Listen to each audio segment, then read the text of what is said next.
Hello everyone. जे mains 2023 में statistics के ऊपर एक क्वेश्चन पूछा गया था जिसमें मीन और वेरिएंस ऑफ 8 नंबर्स यानी कि n इक्वल टू 8 है।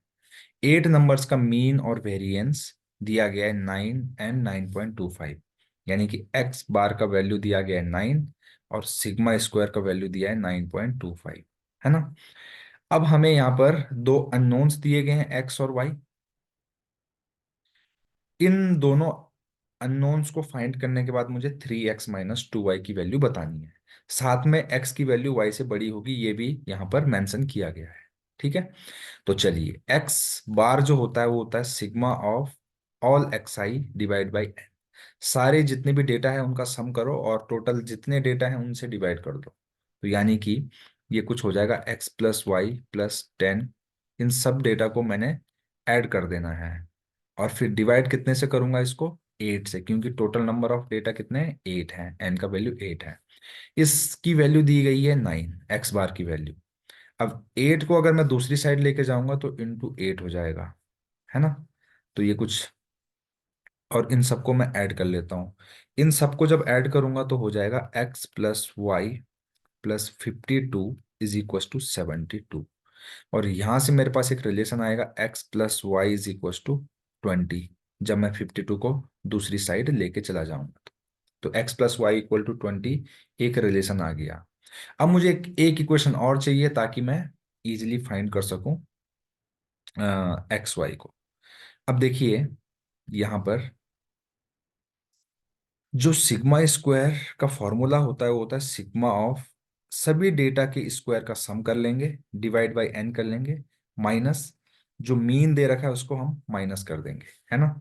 तो इसको हम फर्दर सिंप्लीफाई करेंगे जब, तो ये कुछ हो जाएगा x² + y² +10² +12² इसी तरीके से सारे डेटा का हम स्क्वायर कर लेंगे,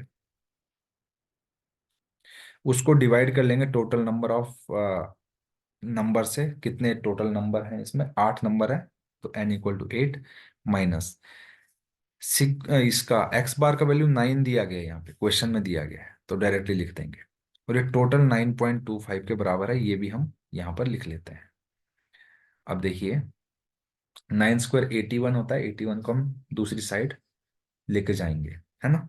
तो यहाँ से मुझे जो मिलेगा वो मिलेगा x² + y²। और इन सारी वैल्यू को अगर मैं ऐड कर दूं, है ना, तो इन सबको भी ऐड कर सकता हूँ, और बट चलिए मैं इनको ऐसे ब्रैकेट से डिनोट कर रहा हूँ जो भी नोन वैल्यूज हैं। डिवाइड बाई 8 = हो जाएगा 81 + 9.25, यानी कि, और इंटू कर दूंगा 8 का, ये जो 8 है ना। तो फिर कुछ ऐसा होगा x² + y²। और जो ये वैल्यूज हैं 10² 12, इनको मैंने एक ब्रैकेट बोला है ताकि मेरे को लिखना ना पड़े बार बार, है ना, मेरा टाइम बच सके। तो आप भी इस तरीके से अपना टाइम बचाने के बारे में सोच सकते हैं एग्जाम में, है ना। तो इंटू 8, 9×8 = 72 और 2 = 74, 9×8 = 72, 72, 720, 722 आ जाएगा, है ना। 9×8 = 72, है ना, 722 आ जाएगा। x² + y² प्लस, अब ये ब्रैकेट के अंदर जो लिखा गया है उसका सम कर लेते हैं। उसका सम अगर आप करेंगे तो आपको मिलेगा 504। कितना मिल जाएगा, 504। जैसे इसका वैल्यू 100 हो गया, 144, 244 तो ऐसे हो गया। फिर 36 करेंगे आप तो ये हो जाएगा 280। फिर से 144 करेंगे, 4² और 8², तो 504 हो जाएगा, है ना। तो x² + y² का जो वैल्यू आएगा 722 - 504। तो 722 में से 504 घटाने पर हमें मिलेगा 22 में से 4 गए, 18 4 22, 218, 218, है ना। अब आप देखिए यहाँ पर मेरे पास x² + y² है, तो हमें बेसिक मैनिपुलेशन तो आना ही चाहिए। तो इसको मैं x + y का होल स्क्वायर -2xy लिख सकता हूँ। इसका वैल्यू इसका वैल्यू 218 के बराबर है। मैंने ऐसा क्यों किया? क्योंकि मेरे पास x और y की वैल्यू पहले से है ना। तो x और y की वैल्यू मेरे पास है, तो x प्लस वाई की वैल्यू है, उसको रख देते हैं यहाँ पे। तो ये हो जाएगा 20 का square -2xy is equal to 218। तो यहाँ से मेरे पास आ जाएगा 2xy इज इक्वल टू 400 -218, यानी कि 100 कितना हो जाएगा, 82 है ना, 182। 2xy का वैल्यू कितना हो गया, 182। तो यहाँ से xy का जो वैल्यू आएगा वो आएगा 91, है ना। अब आप देख सकते हैं दो नंबर का सम जो है 20 है, और उन दोनों का प्रोडक्ट 91 है। यहाँ से क्वाड्रेटिक बनेगी, आप उसको सॉल्व कर सकते हैं। बट देखिए, ऐसे कौन से दो नंबर है जिनका सम 20 है और प्रोडक्ट करके 90 आता है?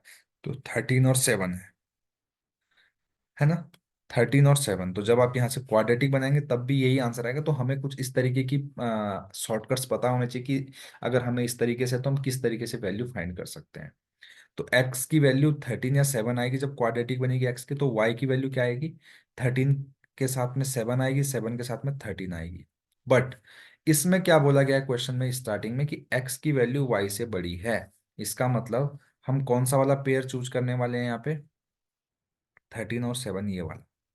तो यानी कि हमारे पास x की वैल्यू 13 आ गई, y की वैल्यू 7 आ गई, और हमें वैल्यू फाइंड करनी है 3x - 2y की। तो 3x - 2y की वैल्यू कितनी हो जाएगी, 13 × 3 -2 × 7, 39 -14, यानी कि आंसर आ जाएगा हमारा 25, है ना। तो इस तरीके से हम इस क्वेश्चन को इसी तरीके से प्रोसीड करेंगे।